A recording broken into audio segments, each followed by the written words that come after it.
Hi, everyone. This is the latest legislation meeting on repealing hair braiders. I would like for you all to listen to. And then you can proceed to testimony. Thank you. Good afternoon, Madam Chair and members of the committee, and thank you for the opportunity to testify today in support of Senate File 774.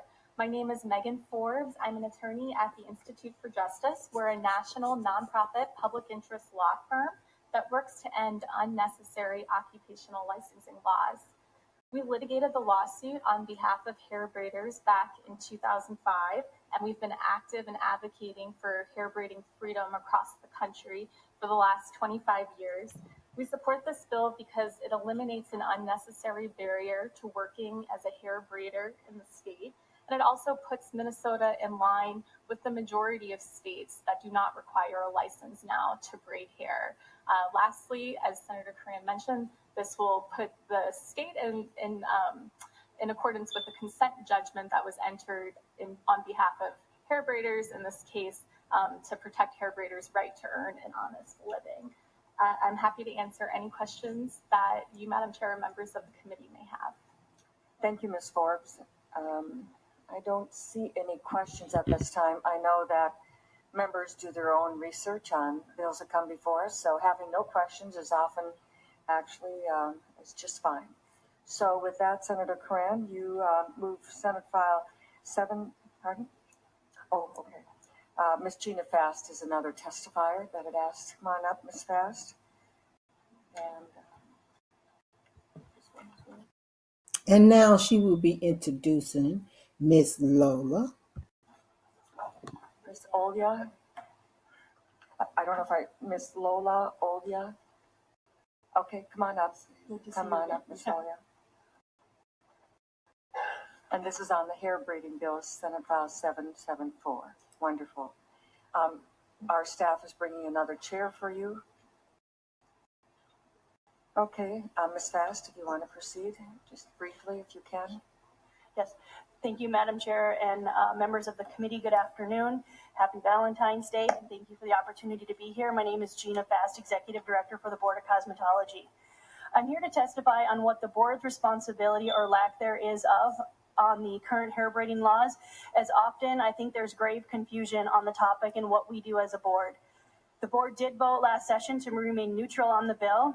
The lawsuit that was previously discussed predates my times, and it did deregulate hair braiding. However, braiders came back after the lawsuit and asked for the safety and sanitation class, not the Board of Cosmetology. The board has the responsibility to approve the curriculums for infection control that shall not exceed 30 hours. However, the course can be less or greater based on the provider's choice. The board also has the responsibility to issue registrations to braiders who've taken this course only if they want to register. There's no mandate they do, and we currently have around 150 braiders. We do not have the authority to license, register, permit the locations where braiding occurs. The Board of Cosmetology has over 5,500 salon businesses, and hair braiding is not included. Again, we only have the authority to permit people, not the businesses. As we do not have the authority to license, register, or permit the businesses where braiding happens do not get inspected. We currently have 9 staff on our inspections team that inspects salons about 1 to every 15 months, and those that pose the greatest risk more often. We have no ability in hair braiding establishments to ensure any sort of infection control standards. I'm often asked if there is a public risk to braiding. I don't have the statistics related to braiding to say for certain, as we don't investigate complaints, nor do we have the jurisdiction if we did. What I can say is a majority of the board's executed complaints are from inspections we do. So to me, there is a big gap from issuing voluntary permits to the absence of inspecting, as we truly don't know what's going on. This leads me to the logical conclusion that we are not seeing the full picture of what infection control standards are being met at hair braiding establishments. I think there has been lack of clarity of the board's roles in the eyes of nearly everyone but the board and staff itself. We do not regulate braiders as we do other licenses, and there's a perceived impression the Board of Cosmetology does, as I've had this conversation and my staff have hundreds of times. Maybe regulation is not needed, and this is not for me to decide. But as someone who takes my role and responsibility seriously, I come here today to let you know that we do not offer the same level of services to the public for a person that visits a braiding salon as we do for the rest of the salons. I think the public deserves clarity on the state of Minnesota's role related to this topic. I know there is a sense we have some regulation and we don't, and I'm not aware of any other agency that does. Clarity of the law is needed, that you move to treating braiders the same as cosmetology, nail technology, estiology, or even barbering, or deregulate it to tell the citizens of the state of Minnesota they are on their own. A 2005 court settlement, as previously discussed, prohibits the board from independently pursuing or initiating legislation. I'm often used as the example of the public being misinformed or misguided. An example I'll use is the word medical esthetician. It's often used on websites, business cards, etc. There is no such thing as a medical esthetician. The board has adopted rules prohibiting the use of these words, as there's no such license or permit. But it does mean that people are better trained, possibly safer. The hair braiding permit creates a false sense of oversight that does not exist. Thank you, and I'll stand for questions. Thank you, Ms. Fast. Our next testifier is Ms. Olya. You just state your name and title. Okay, Lola's about to testify. And as you heard, the Board of Cosmetology in Minnesota does not mandatorily ask hair braiders to register. Also, they do not inspect the salons, and that the Board of Cosmetology was permanently enjoined from regulating hair braiders, but she's asking that hair braiders be brought to a sense of clarity at the same standards as cosmetology and nail techs and medical advanced estheticians. She also mentioned the fake medical estheticians. The medical esthetician does not exist. They have advanced their program into a advanced esthetician, and they're using the simple hair needle devices from the hair braiders to do it. That's why all of this is relevant. On to Miss Lola. Hi, Madam Chair and the committee. Thank you for having me. My name is Lola Oloye. I am a cosmetologist for 20 years now. I've been styling hair. I'm also an instructor for the Board of Cosmetology, and I am a course provider for the braid technicians. I have worked in many hair braid salons and worked with hair braiders, and they are not aware of how diseases and germs can be transmitted from one person to another in a work environment. And I have witnessed them with 30 clips, combs, using the same combs on one person's head to the next. And they have wanted me to manage them because they wasn't aware. And when I do teach the course, they are flabbergasted that, look, I did not know that this can happen. I didn't know I can get ringworm and transmit ringworm in the scalp to somebody else that have that disorder. I believe I'm testifying against the bill because I believe hair braiders need to be licensed, and they need to take the safety and sanitation course. Like I said, that it is important. I think working with the public, when you're working with the public, you should be licensed because you don't know who might have what. You can't just assume that this person's healthy and they could not be healthy. You gotta use universal precaution when you're dealing with people in health. Just basically, almost like the health industry. So I am testifying against the bill, and I'm kind of not. I'm thinking it should be even more hours, like a 300-hour course, because I have students that want to learn how to do the practical part of it, not just the safety and sanitation part of it. The natural hair care industry is growing, and people are wanting to learn how to take care of their own hair, their natural hair, and what products to use for their natural hair.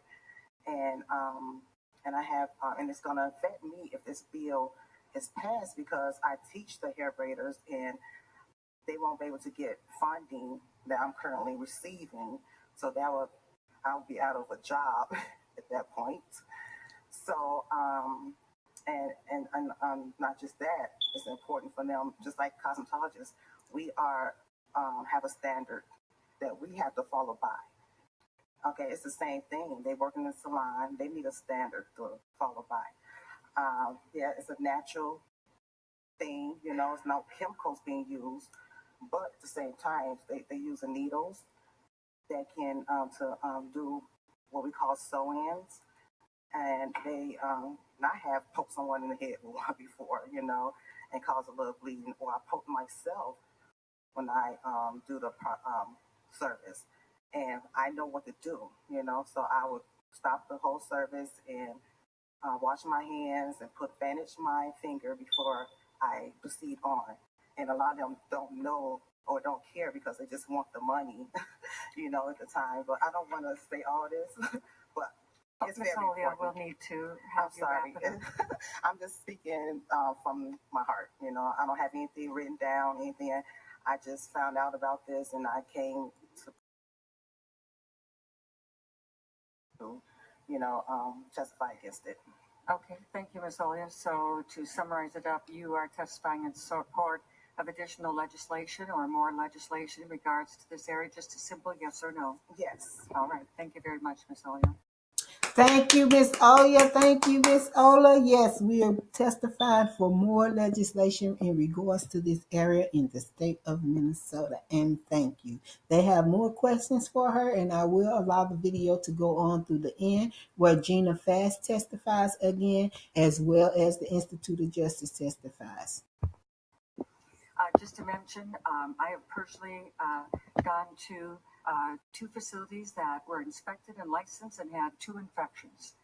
Licensing and inspecting does not prevent you from having those incidents happening. And so I just personally experienced that, just to let you know. Hopefully there are consequences and other things to deal with that, but it does not necessarily, just by virtue of the fact that they are inspected and licensed, does that mean things don't happen. Thank you, Ms. Olia. I appreciate you being here today, and Ms. Fast as well.